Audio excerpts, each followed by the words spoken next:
What's up, everybody? It's Man of Low Moral Fiber here. My name's Luke. Today is June the 24th, and I have some rather disappointing news. Batman Arkham Knight was released 2 days ago, and it has released to mostly negative reviews here on Steam. That is because the game actually happens to be locked at 30 FPS. And in fact, I'm sure some of the reviews will say that. It's 2015. Why is a game of this caliber being locked at 30 FPS? That was literally the next thing I was going to say, basically. A major AAA game, one that has prequels, games released prior to it in the series that were released at not capped 30 FPS, and then they released the fourth game in the series at a capped 30 FPS. Now, I was very excited for the Batman Arkham Knight game. In fact, I played Arkham Asylum, Arkham City, and Arkham Origins, and between the three, I have invested almost 150 hours, and I did thoroughly enjoy them all. Now, in fact, I did go ahead and pre-purchase Batman Arkham Knight Premium Edition. That is the one with all of the ridiculous DLC.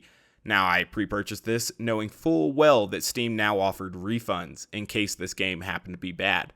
But I had full faith that this game would be good. That was probably naive of me. I did go ahead and refund the game. You'll see that it says $90 are being added back to my Steam wallet. I do think it's absolutely hilarious that there is a 52 skins pack. I don't know if that's actually 52 different skins, but that is ridiculous. Skin packs are something that I think is just incredibly stupid, and I do think aesthetic add-ons for games maybe don't deserve to die, but at least should die.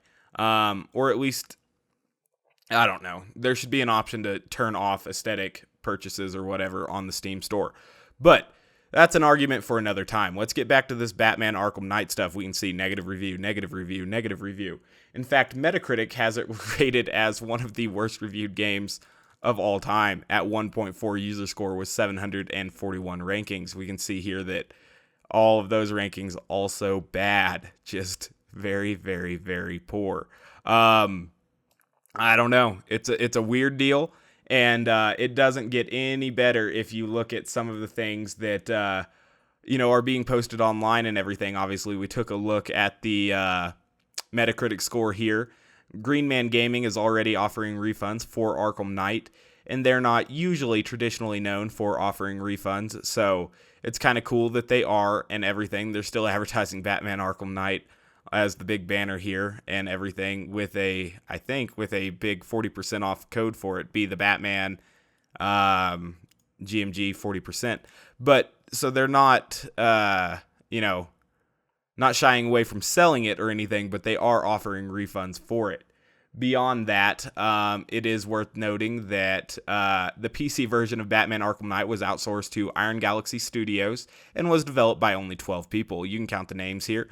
There are 12 of them, so that's pretty bad. Iron Galaxy Studios were the people who did, I think, also port Arkham Origins, I heard, which did have some problems at launch, but it didn't have a 30 FPS cap, and they did eventually fix those problems. Beyond that, some people are saying that the PC version of the game actually has visual downgrades in comparison to the PS4 or even Xbox One version, which is a little bit ridiculous. This is good news, though, and we'll close out the video on that particular piece of good news.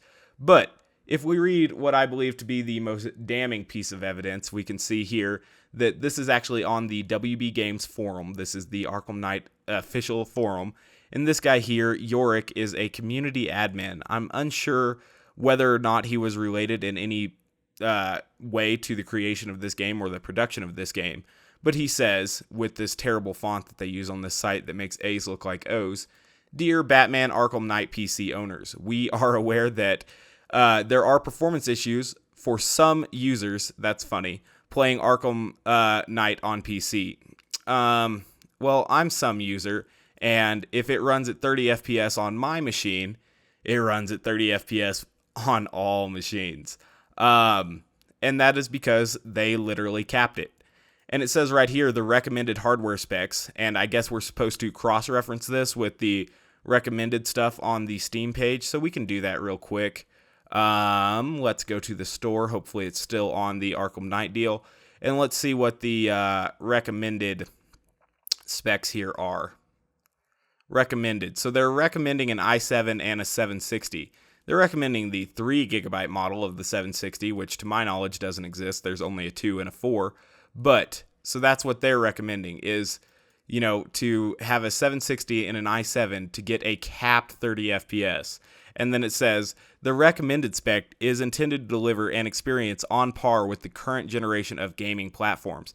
If I wanted to experience something that was on par with the current generation of gaming platforms, i.e. the Xbox One and PS4, I would ferment my own shit and inhale it like the rest of those shit sniffers. There is absolutely no excuse for a game to come out in 2015 and it be locked at 30 FPS. That is absolutely absurd, and there is truly no excuse for that. By default, the game may set the shadow quality and level of detail to high on recommended specs. Users should revert these to normal. So they're saying right away, yeah, the game can get a little bit better, but we were just like, fuck that. If the PS4 can't do it, turn everything down to PS4, and then you might be able to run at 30 FPS. That is basically what the developer is saying. That is a huge slap in the face to people. It's just absolutely ridiculous to release a game with such a fun and flowing combat system and then to have it play at 30 FPS.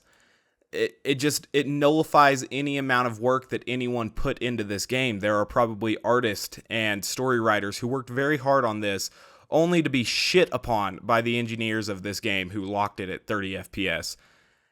Anyone involved with any particular part of this game's production should feel bad about the work that they did and the company or organization that they are a part of. This is absolutely inexcusable in my mind, and I find it hard to believe that this has happened with a game that has the scope that Arkham Knight does, that has the budget that Arkham Knight does. It just seems absolutely incredible. They literally outdid Assassin's Creed Unity in terms of futility on the PC platform. It's incredible. I am both shocked and disappointed at the same time.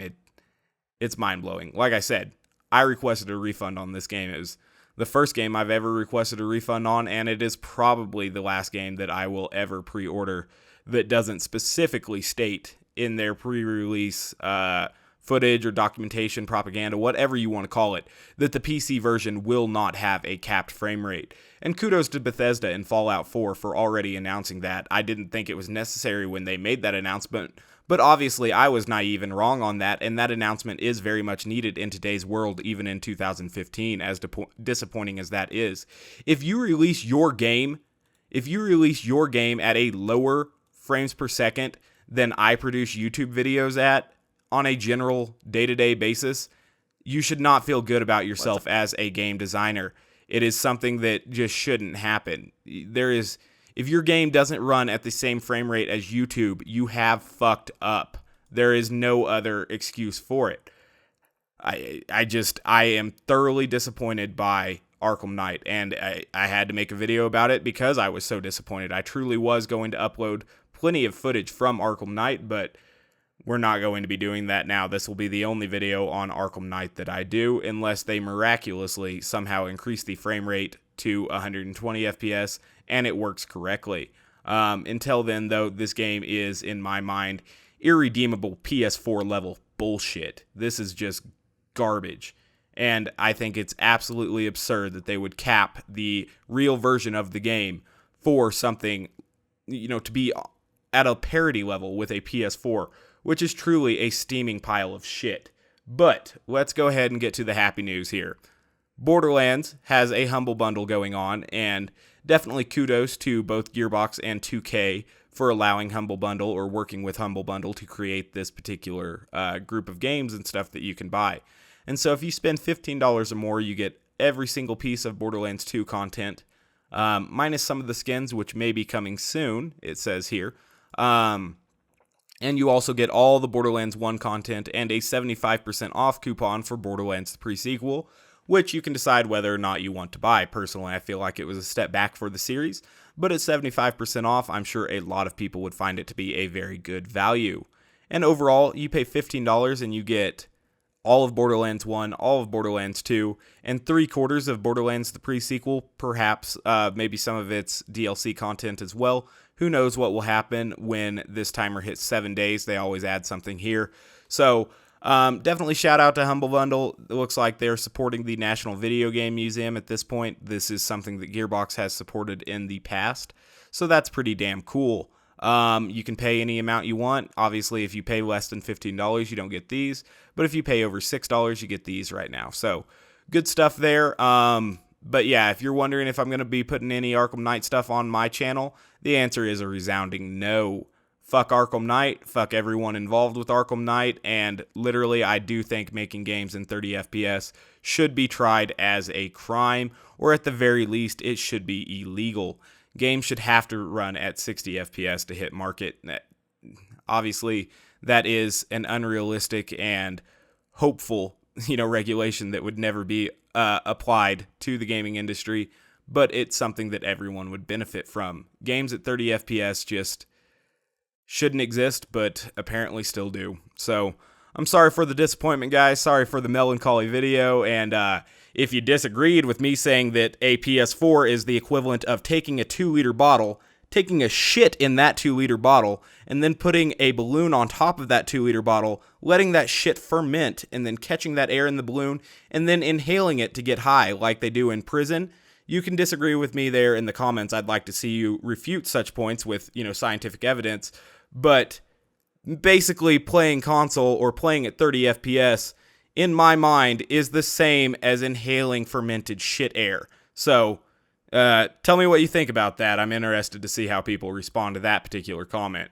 Otherwise, guys, I do thank you very much for watching. I do appreciate it. If you haven't yet taken the time to subscribe, maybe you'll want to subscribe so you can possibly see more rants like this in the future. Hopefully games don't continue to release at 30 FPS, encouraging me to rant like this in the future. But who knows? We may see a totally disappointing and dystopic view of the future where all games release at a cinematic 24 FPS, because that is what consoles can provide. And God forbid we ever do anything better than inhale our own shit. Alright, thanks for watching, guys. I'll catch you later.